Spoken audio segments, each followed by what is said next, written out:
देता हूँ। इससे ज्यादा जेंटल क्या होना है, अपने हाथ से पूरा फिनाले टिकट देना था क्या, तो ट्रॉफी भी दे दो। हम यहाँ पे पागलों टाइप सपोर्ट किए भाई, चलो फिनाले नहीं चाहिए तो obviously you don't deserve to be finalist.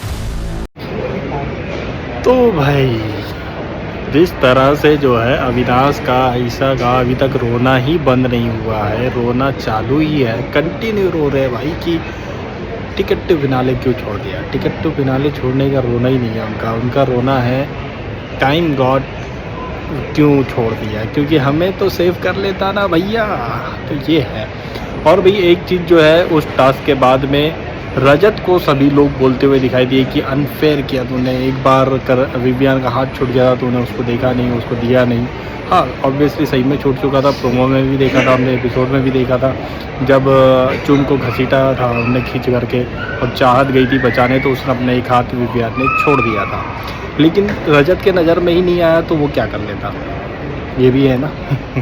तो ये चल रहा है और इसी तरह से जो है इसी बात को लेकर के करण और रजत में एक कम आसान वाली बेहतरीन वाली लड़ाई दिखाई दे रही है।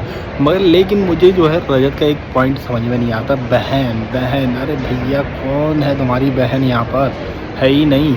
उसे तो मौका मिले तो वो अविनाश को धोखा दे दे, अविनाश को मौका मिले तो वो ईसा को धोखा दे दे, विवियान को तो दे ही रहे। तुम हो ही नहीं भैया, तुम चौथे पाँचवें नंबर के आदमी हो, तुम कहाँ चिपक रहे हो, अपना देखो। अभी तो तुम्हारी वोटिंग होगी, यही लोग वोट करेंगे तुम्हें बाहर निकालने के लिए।